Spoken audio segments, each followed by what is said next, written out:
My name is Umer. I am a visual designer based in Canada at the moment. As far as my design career is concerned, I have been working as a designer for over 8 years. I have worked across agencies and in house marketing, brand, and product design teams. What that basically means is I have done a whole bunch of different stuff from productions to brand identity design to editorial designs, 2D and 3D illustrations, packaging. So I have touched a whole bunch of different surfaces. So whether it's print or digital physical spaces, and that is going to tie into what we're going to be talking about today, which is iconography. And it's something that is present everywhere around us. Everything that we talk about in this webinar by saying that I have been around enough icons and I have designed enough icons to hopefully give you guys a good idea about how to detect icons that are done well and also how to sort of decode what goes on behind the scenes of developing an icon. What are some of the key structures of an icon? What is an icon composed of? So when you're going about your day and you notice an icon around you, you can sort of figure out, okay, this is what this icon is supposed to mean. This icon is done well. This icon is not done well. So moving into our webinar, so we're going to start with the basics. Like, what is icon in its essence? It's a way of communication, right? And then if we were to break it further down, we need to understand what language is. So this is based off of Claude's definition of language. I feel like since we're in the world and in the era of AI, we have moved over from the Oxford dictionary based definitions and we're moving towards AI. So this is how Claude defines what a language is. It's a system of communication, typically using words, sounds, signs, or symbols that allows people or other beings. This I felt like this was a little cryptic for Claude to say or other beings, but anyways, that allows people or other beings to express thoughts, feelings, and ideas to one another. Now we have been communicating through languages, of course, amongst each other. And then it's easy for us to recognize certain languages. And then sometimes we do have shortfalls where language sort of fails us, where language in terms of spoken words is not enough to communicate an idea. And just to illustrate it, I'm going to show you a bunch of different phrases in a bunch of different languages. And I'm going to ask you guys to sort of tell me whether you figure out what that means or not. So first up, it's French. This is the word. I don't know how to pronounce it, but I can tell what it basically means, right? So it's idiot sandwich. And then let's just go to another language. So this is Dutch. It sort of reads as idioten sandwich, but still I can sort of make out the words idiot and sandwich and I can piece them together. This is English, idiot sandwich. And then across all of these languages, if you know English, chances are you can sort of figure out what this is trying to say. So let's try and deviate and bring in more languages into the mix. This is Italian, panino idiota. And I think all of us are familiar with the concept of paninis. So if I were to make an educated guess, I can tell this means panini, sandwich, idiota means idiot. So it's an idiot sandwich. So it's still understandable what all of these different languages are trying to say. Let's just say somebody does not understand English. We understand Urdu as a language. And they come across this word, Bewagoo sandwich. So they would have no idea what this specifically means, right? So while understanding and knowing certain languages can give you a good idea about what certain words mean, but still there are going to be shortcomings. It's not going to be universally or globally understood. However, if I bring into mix some visual elements, I don't know why donkeys get such a bad rep. They're super smart creatures. But if I were to tell you to make a guess about what this specific means, and if I were to give you a hint about, there's a certain chef, a famous chef, he said a certain phrase, and if I wanted you to guess it, chances are you'd be able to tell this means idiot sandwich. And it's just two emojis, right? It's a donkey and it's a sandwich. The overall premise is sometimes words are going to fail us. They won't be enough to communicate a certain idea. And that's where icons come in. An icon, based off of a definition, is a small, simplified visual symbol that represents an object, action, concept, or idea, designed to communicate meanings quickly, clearly, often without words. And I think this is the key word, quickly and clearly, often without words. So this is on the right side, you'll see a cave painting. This was made 35,000 years ago. And us sitting here right now can still sort of decipher what it means. These are very rudimentary shapes. I can make out an animal, I can make out a human, I can make out a spear, even though the human looks like it has horns and it's wearing a tutu, but still, I can just make out what the visual is trying to say, right? So, this is where icons come in. This is the power of an icon, and it's everywhere around us. And I'm going to try and basically divert your attention to the icons that we see every single day, and we may not even realize the power of what that holds. Over the next section, I'm going to show you a bunch of different visuals, and I want this to be an interactive session. I'm going to show you a bunch of visuals. I will have a question pertaining to each visual, and I would love for you guys to sort of answer the best way you can. So, first up is going to be a pop quiz. So, this is a visual we're all familiar with. Everybody, mostly almost everybody, has been in an elevator. This is what a typical panel in an elevator looks like.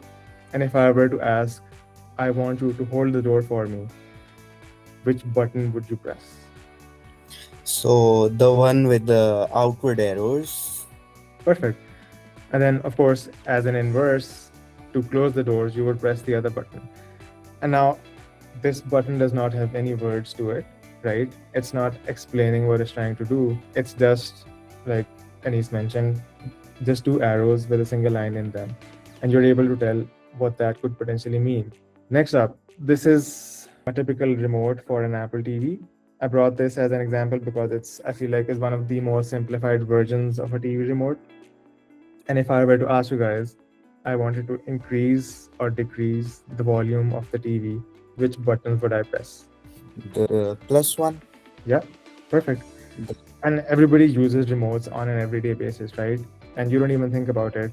But just the fact that there's a plus icon and there's a negative icon, and you're able to tell, like, this is going to be how I increase or decrease volumes. Similarly, if you want to turn the TV on or off, you know the power button on the top right. That's a universal icon that is used everywhere. So it's not just TV remotes, it's also devices around you. So it could be your laptop, it could be your curling iron, it could also be your beard trimmer, right? So this is a universal icon that everybody understands is going to turn a thing on or off. And it's just a symbol. They don't need to basically add any words to it. Next up, we're going to be diversifying our examples. So this is a traffic sign from Greece, and I want anybody to guess what that can potentially mean. What if you were to make a guess what the sign means? What would it be? yeah, it's a bus stop basically for school buses.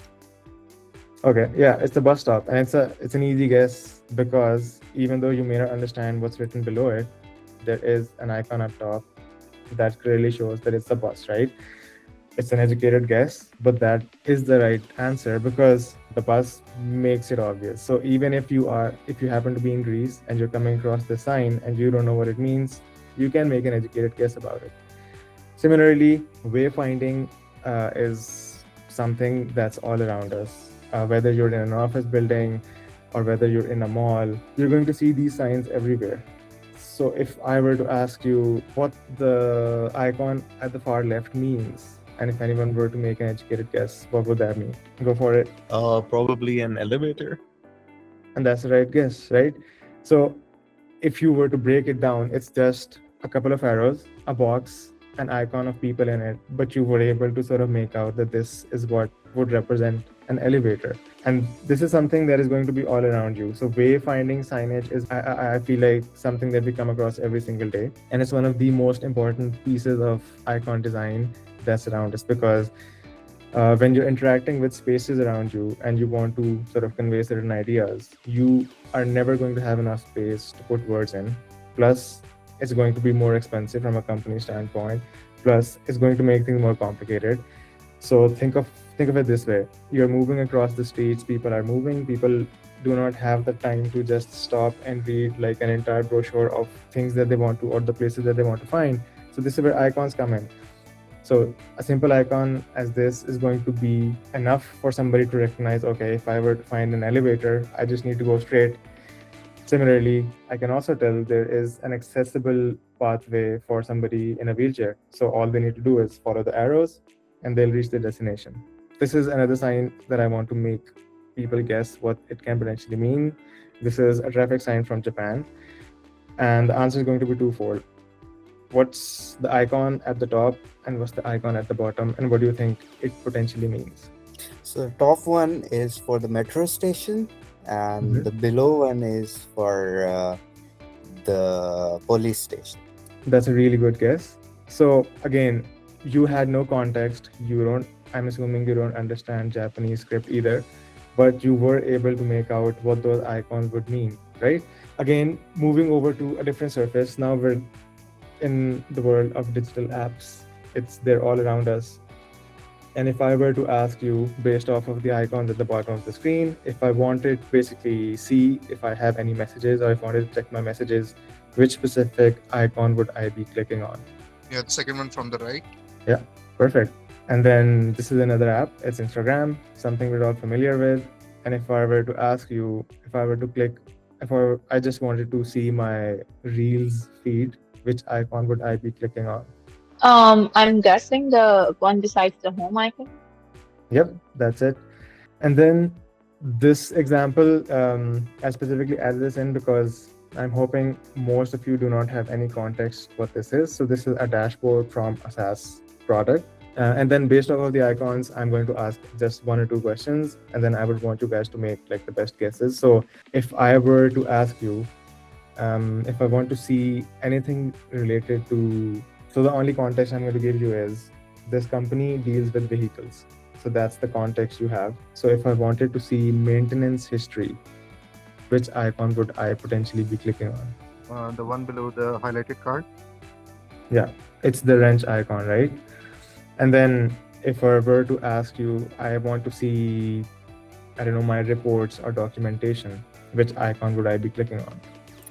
Most probably the fourth one from the bottom. Yeah, so it looks like a document, right? So Yeah. you have no idea what this product is, how it works, what each of these tabs would potentially mean, but you can make educated guesses about what most of them would be, right? Again, that's the power of an icon. So you don't need to have a lot of context. The icon in itself is the simplest form of communication that exists, and that is how you tell whether an icon is successful or not. So just try and observe the icons around you. Chances are you're interacting with one right now. So you're all in Google Meet. And if I were to ask you, how would you unmute your video, or how would you share your screen, or how would you end your call? Chances are, just based off of the icons that you see at the bottom of the screen, you would be able to navigate your way around Google Meet, right? This is just to give you an idea about the fact that iconography is a language that's understood globally without any context. So whether you're in Greece or Japan or you're in Pakistan, you would be able to find your way around things if the icons are designed well. And which brings us into the next part of our webinar, which is the anatomy of an icon. So if you were to make an icon, or if you were to try and figure out how an icon is made, or if you were to sort of reverse engineer and figure out what the components of an icon are, this is what you would essentially look for within an icon. Again, this is going to be a very bare bones definition of what the structure of an icon looks like. But this is just to give you an idea about things to look for the next time you come across one. So the very first thing to look, the canvas or the size of an icon. So when you're designing an icon, this is going to be the first step, and it's essentially driven by the fact that you need to understand where that icon is going to be used. So whether you're going to be using an icon within an app, or you're designing an icon that is going to be used for wayfinding in a huge building for a conference. So these are two very different use cases, right? And then depending on the use case, the icon size is determined and the base size is determined. So for instance, I'm going to give you a couple of examples on products that I've worked on down the line, but this is going to be the checklist that we're going to be essentially going through while we're going through the projects. So the first step is what the size needs to be. And the size is determined by your use case. So for instance, if you're seeing an icon on a mobile screen or an app, so you should know that the core idea behind that specific icon was it needs to be legible enough so that somebody who's essentially watching Instagram, they should be able to make out the home icon, they should be able to make out the Reels icon, So those were the driving factors behind that icon design. Similarly, somebody who is designing an icon for a huge conference, they have essentially a bigger canvas to work with. So the grid size is the first step, and it's driven by where you're going to be using your icons. The next step, the two essentially basic rudimentary forms of an icon are whether it's a stroke based icon or it's a fill based icon. It doesn't necessarily mean that you need to use one versus the other, but what's important is to know what your product looks like, what your use case is going to be, and how you're going to be using those icons. So a small example is sometimes you may be using both of them. So in an earlier example, when I was showing you the motive dashboard, you noticed one of the icons was highlighted, the other ones were sort of faded away. So this was a way for the product to showcase that this specific icon is selected. Sometimes you're going to come across icons where they show the selected versus the deselected state through stroke and fill. So this is how you'd be able to tell whether an icon is selected or not, right? So again, these can be used in tandem with each other. They can be used individually. So for instance, for a brand that wants their visuals to stand out more, they might opt for a filled version of their icons. For a brand that are going to be using icons as complementary to their messaging, they might opt for a stroke-based icon. And then again, depending on the use case, they might choose one or the other, right? So for instance, imagine you're creating a brochure. You do not have, and it's a single side brochure, you do not have a lot of space to put in a lot of content and a lot of visuals. So you would ideally opt for maybe a more visual approach versus the stroke icon, which is going to be more complementary to more text. So if you have more text, you wouldn't want the visual to be too prominent. So again, depending on the use case, you sort of mix and match or pick and choose which kind of icons you're going to be designing. But again, the goal here is to help you figure out the next time you see an icon, you should be able to tell, oh, this is a stroke based icon versus, oh, this is a fill based icon. The next item on the checklist are the accents and features of an icon. This is where you'd be able to sort of distinguish between one family of icons versus another. So the top two icons, the first row is basically the same icon. It's a checklist, but they both rudimentally feel very different, right? One has rounded edges, one has sharp edges, one looks more like a clipboard. The left one looks more like a digital checklist. So again, the shape is trying to showcase a checklist, but in different ways and forms. So these are the features and the accents of an icon. Similarly, you may want to use color, you may not want to use color. How do your icons stack up?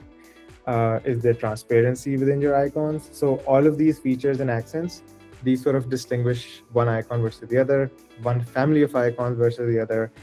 And this is essentially how brands distinguish their specific icon styles versus other brands. So you would notice Apple has a certain way of creating icons, Google has a certain way of creating icons, and then everywhere you look across different brands, the icons are going to be different, but at the same time, they look and feel consistent. So this is what accents and features sort of identify for an icon family. And these are the decisions that you make. And again, once I review the projects with you guys, you're going to see what decisions led to certain accents or features being within an icon. And lastly, it's the sizing of an icon.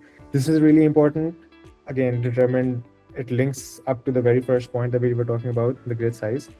So if a company is designing icons, or if a brand team is designing icons that are going to live within the product, chances are it's going to be used at a really small size.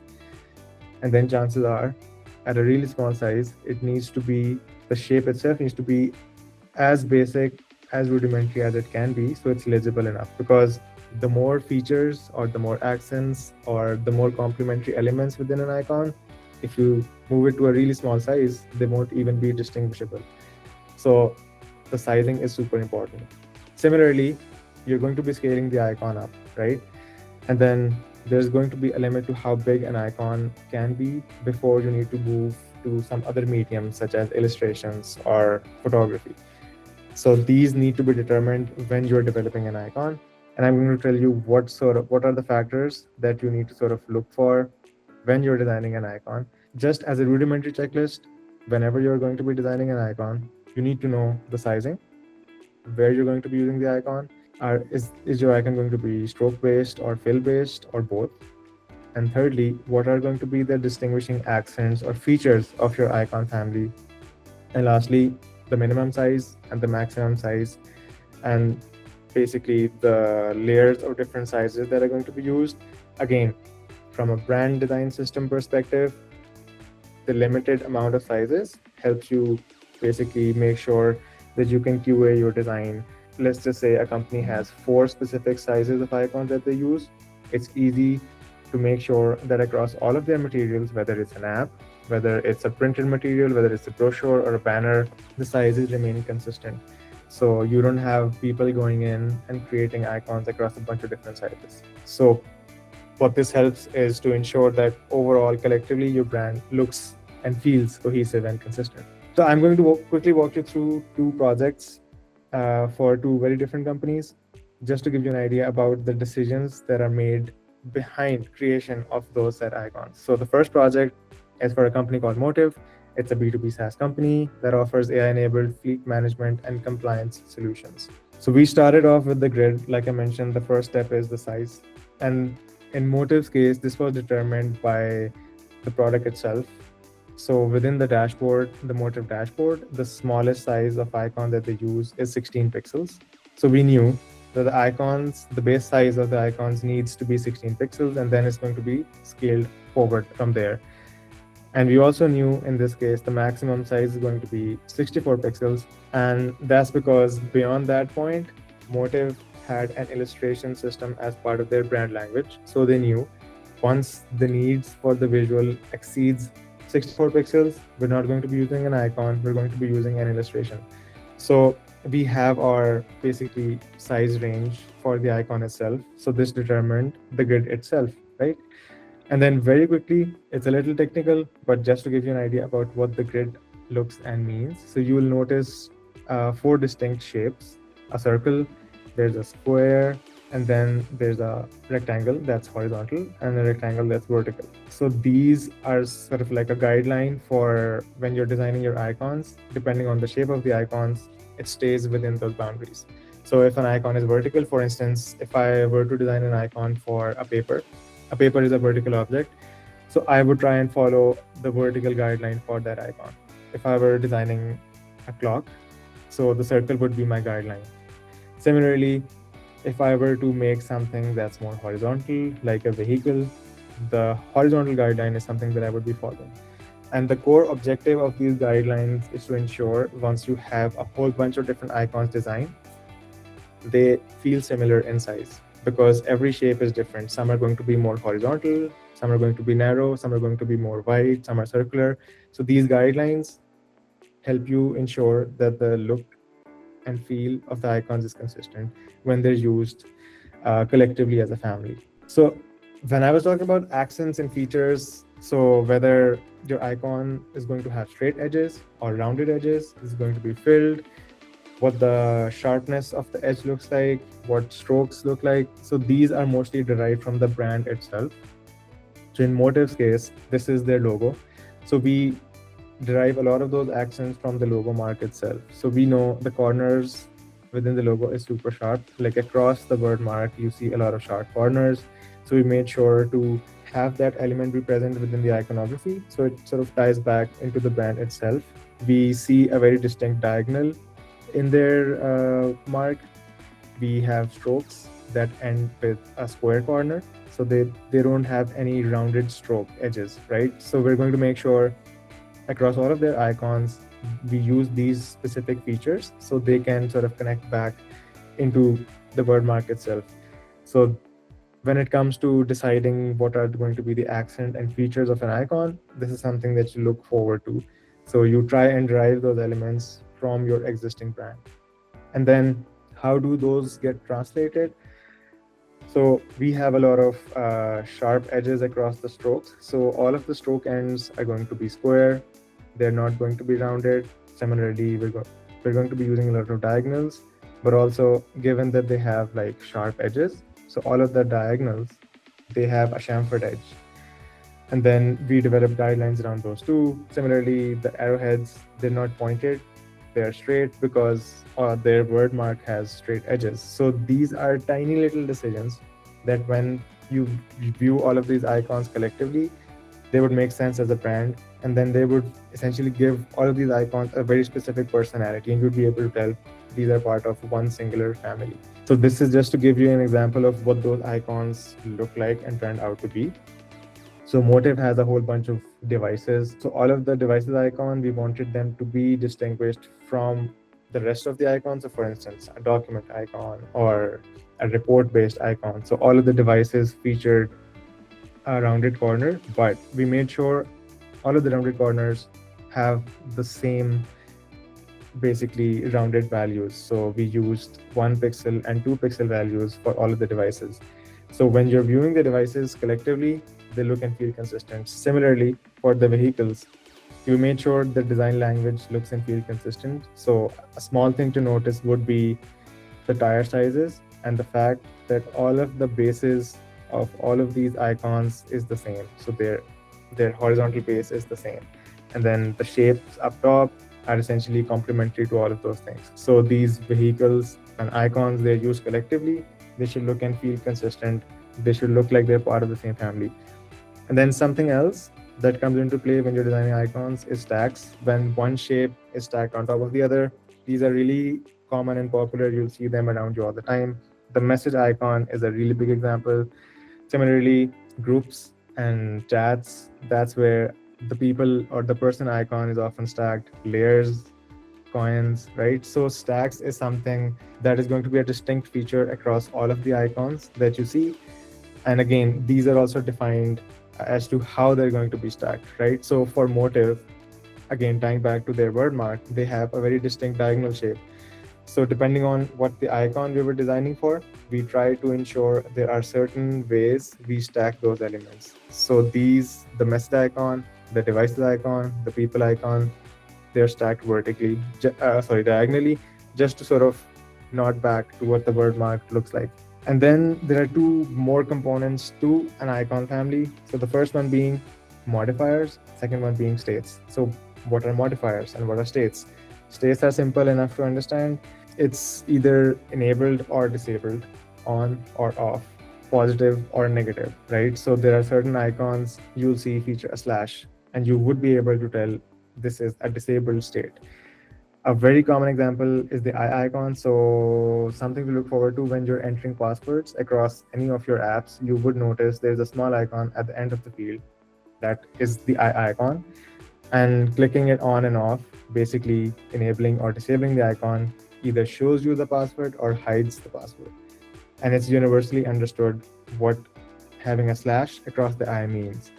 Similarly, modifiers are used when you have a same base icon or the same style of icon, for instance, a document or a person, and then you're modifying that specific icon to create a whole variety of different icons. So for instance, in this case, we have the document shape, and then the document shape with a dollar sign, the document shape with a pencil, the document shape with a plus.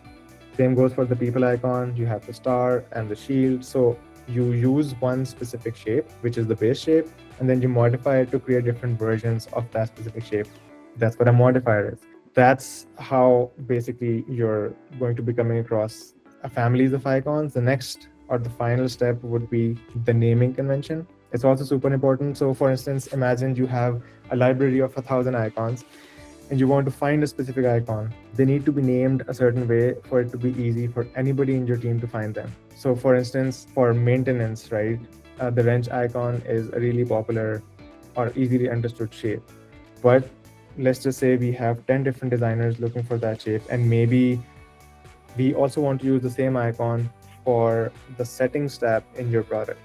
So one icon might be used for a bunch of different use cases. So in that case, an easier thing to do would be to name the icon based on the shape it represents versus the use case it represents. Because there is a chance that the same icon might be used for 5 to 6 different use cases, right? And that is where it becomes tricky. So try and name icons after the object it represents, so it's easy for people to find. So for example, contact us or customer support two different things, but they can be represented by the headset. So if I were to try and find the icon, I know the shape is a headset and I can just look for it. So something to keep in mind. And then of course, this is a little more technical, but again, when you have modifiers and a family of icons, so you have shield and it's being modified with a circle, a check mark, and a cross mark. So it's how you stack those names and how you stack those modifiers and how you stack those sizing. That is what makes it easy on the back end to sort of maintain those icons. So this part is a little more technical, but the key takeaway is name the icons after the shape it represents, so it's easier to find them versus what the use case is going to be. Lastly, we've already talked about this, the icon sizes. So in Motive's case, we had the base size, 16 pixels. We knew the largest is 64 pixels, and we defined these two sizes in the middle, 24 and 48. So everybody in the team knew these are the four sizes we're going to be using. So it was easier for us to set up the brand library. It was easier for us to QA those icons. So whether we're printing documents, making brochures, printing material for events, or whether it's our app, our dashboard, or website, we knew we have a specific set of icons to use. And lastly, construction guide. This is a final layer of everything. This basically documents everything for a brand's perspective. Essentially, what your base shapes are, what your strokes look like, what are the features of your icon, what accents does need to have, how do you create modifiers, how do you create stacks, how do you create families. So this is essentially going to be your guidelines as to how you create a specific set of icons. So every company that has its own brand language has a guideline for every element that they have within their brands, including icons. So anybody in the Motive, so I've left Motive, right? So all of the designers, they still have access to this specific construction guide. They would be able to create icons that would look and feel consistent to all of their other icons because they have this specific guidelines in place. This is like the final layer that ensures cohesiveness and consistency. The only thing that I would add here is, like, again, we're in the world of AI. The argument to everything becomes, oh, I can just get AI to make me a whole bunch of different icons. And that's true, while I do not encourage it, but at least now you know what guidelines to give that specific prompt, right? So if you were to create icons through AI, you know you need to be able to talk to it in a way that gives you the best results. So you will be able to talk to AI and tell it, these are the modifiers, this is how I want you to stack my icons, I want them to be stroke based, this is what the stroke thickness needs to be, this is what the minimum size of my icon needs to be, right? So now you have a whole bunch of different essentially guidelines that you can also give AI, so you can get consistent results and your icons look like they're part of the family versus looking like they're all over the place. Again, those icons were used across the website. They were also used across their product. And then this was the entire library of icons that we created for them. And again, when you follow those guidelines, you'd be able to tell, like, these icons are part of an icon family versus one looking like a completely different case versus the other. Second project, this is going to be, I'm going to walk you through this super quickly, but this is for Russell Agency. It's an insurance company that is based in the US. They offer personal, professional, and commercial insurances. So it's a completely different field. And then again, we start with the grid, but in this case, the guidelines were very specific. They were going to be using these icons on their website primarily, and then across their printed material. And the base size for their icons was 24 pixels. And then they were going to be blowing their icon up to 128 pixels. And one of the key decisions made was the stroke thickness. So we intentionally kept the stroke thinner. The idea was, since this icon is going to be used at a really large size, we want the icon or the visual weight of the icon to not overpower the text that is going to be below it. So by reducing the stroke thickness, you ensure that the icon is still legible, but also it's not too overpowering so that the text becomes lost. And I'll give you the example of what that means. So again, we went back to the word mark. I looked at all of the features that the word mark has. Again, their logo has a very distinct diagonal shape at the edge of the R. And then, of course, they have specific curves and stroke edges. So I drew inspiration from all of these different elements within the word mark. And this is how it translated across their icons. So for instance, in this specific icon, you'll notice this diagonal edge is the same as the one in their logo mark. So again, this becomes like a unique feature for their icon set. So all of the Russell agency icons will have this stroke edge within the icon family. This helps them distinguish from other icons out there. It gives them a little more personality. So we define the radiuses, we define the strokes. Again, these are the small little things that help your icon family stand out from the rest. And these are all drawn and extracted from your own word mark. These were the icon families that we developed for them. So the vehicles, all of them, you'll notice, have that diagonal edge. So the stroke and edges, they look and feel consistent. These were featured across a whole bunch of different scenarios. So within the trailer, within this crash icon, same goes for this dump truck, same goes for the people icon. Again, the people icon used everywhere is the same. It's a circle and basically the shape of the shoulder shape at the bottom right. But this is one way where you can sort of help differentiate your icons from the other ones by adding in some unique identifiers like this. Again, in action. So this is what I meant. So within the website, there is a section that asks people to either send them an email or talk to an agent, and they use this icon at a really big scale. And we intentionally reduce the thickness of the strokes because it's going to be complementary to the text underneath. And if the strokes were even thicker, the visual itself would be way too prominent and it would overpower the message, because again, we don't want people to just focus on the envelope icon or the headset icon. We want them to essentially tell that this is where they send the agency an email, this is how you talk to an agent. That's the core message here. So again, this everything ties back to what the use case is, and make sure you make decisions around those use cases. And these are just examples of the same icon being used across the website. And this was the icon family that was developed. So again, within the documents, you'll see the same stroke edges that their word mark had, right? So the key takeaways to help you understand that this is a language that is everywhere around us, and we understand it without even thinking about it. Most people don't go about their days thinking about, oh, I am pressing the plus icon on my remote, or I am pressing the home button on my app. You just do it without thinking about it, right? That is the power of an icon done well. So whether you're trying to understand what an icon means, or whether you're a designer who's trying to design an icon, the very first step is you need to understand where the icons are going to be used, because the context matters. Whether if it's in a dashboard or a product dashboard, the icon is going to be really small. The accents and the features of the icon are going to need to be simplified, right?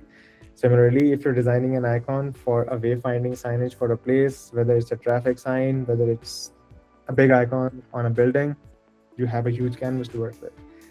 Secondly, once you know the use cases, you allow that to inform the decisions around the anatomy of your icon, essentially, right? So whether it's going to be a stroke icon, a filled icon, does it need to have color, does it not need to have color? So all of these icons, essentially, these decisions are guided by your use cases. And then thirdly, you're never going to get it perfect in the first go. So stress test them. So whether it's an app or whether you're designing your icons to be used in a printed material, I would definitely recommend like literally printing it out. I know it's counterintuitive, but it makes sense because as designers, specifically now, we're working across our laptops, we're working on our screens.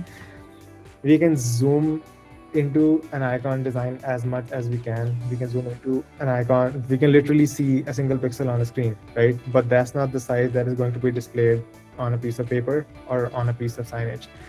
So print your icons on actual sizes, see what they look like in real world, and that'll give you a really good idea about whether your icon is designed well or not, because chances are it may look perfect on your Figma screen, but it won't look perfect when you're printed once you're printing it on like a piece of paper.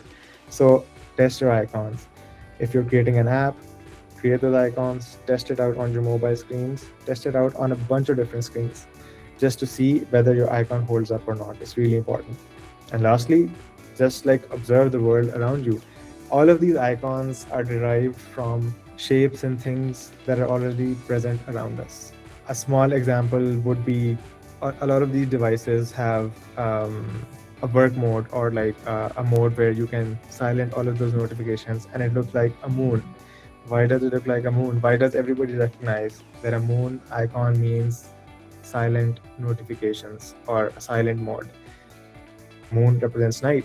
Nighttime usually is where everything goes quiet. So the world around you, the things that you observe, that is the inspiration for this language that we universally understand, the language of icons.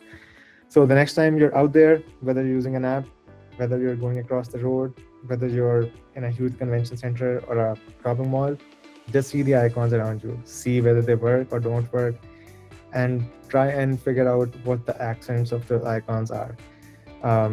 Because it's a language that's all around us. I am based in Canada. Somebody mentioned they're from Beijing, China, and a lot of you are in Pakistan right now. And universally across these three continents or the three countries that I just talked about, we're using the same language. We're understanding the same language. And I feel like it's really super fascinating. So yeah, observe the icons around you. And I hope this makes you fall in love with icons a little bit more than an hour ago.